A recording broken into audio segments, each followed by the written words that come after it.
مجھے وہ حدیث مبارک یاد آتی، اس کو سنو گے ایمان تازہ۔ ناس من اصحاب رسول اللہ صلی اللہ علیہ وسلم جلس بیٹھے، ترمذی شریف کی حدیث، صحیح حاکم نے لے ذکر مختلف کتب کے صحابہ بیٹھے ہوئے، گفتگو ہو رہی، تو صحابہ کرام بیٹھے آپس میں یہ باتیں کر رہے، کہتے موسیٰ کا مقام، عیسیٰ کا، حضرت ابراہیم کا۔ میرے حبیب گزر رہے تھے، نبی کریم علیہ الصلوۃ والتسلیم، میرے حبیب گزر رہے، میرے حبیب گزرتے ہوئے جب دیکھا یہ باتیں کر رہے تو آپ نے فرمایا سمعت کلامکم وعجبکم، میں نے تمہارا کلام بھی سنا ہے اور تمہارا تعجب بھی دیکھ رہا ہوں کہ تم بڑے متعجب ہو کر گفتگو کر رہے ہو کہ اللہ نے کیسا مقام دیا حضرت ابراہیم کو، کیسا مقام دیا حضرت موسیٰ کو، کیسا مقام دیا عیسیٰ کو۔ اب میرے مصطفیٰ یہ بات ہے، سن رہا ہوں، دیکھا بھی ہے، اب جواب کیا دیا، جواب جب سننے والی بات ہے، وہ جو نقطہ میں بتا رہا تھا قدر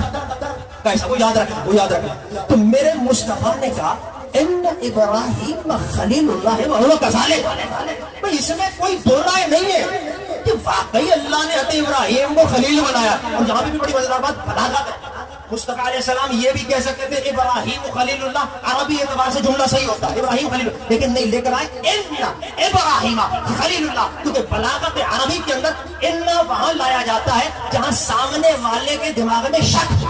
تو اس کی تاکید کے لیے لاتے ہیں شک کو ختم کر کے یقین۔ تو میرے مصطفیٰ نے یہ جملہ، یہ حرف لا کر در حقیقت بتایا، یہ مت سمجھ لینا کہ میں حضرت ابراہیم کی شان سے انکار کر رہا ہوں، ارے میں ہی تو ہوں جس نے تمہیں ابراہیم کی شان بھی بتائی ہے، موسیٰ کی شان بھی بتائی ہے۔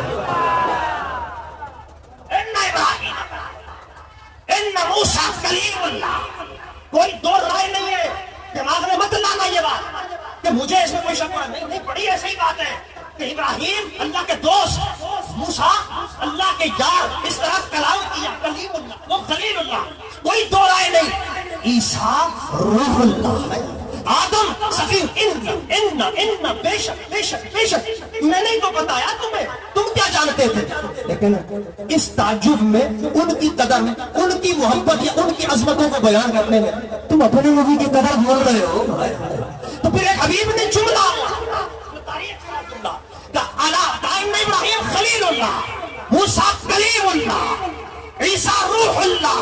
الا وانا حبیب اللہ۔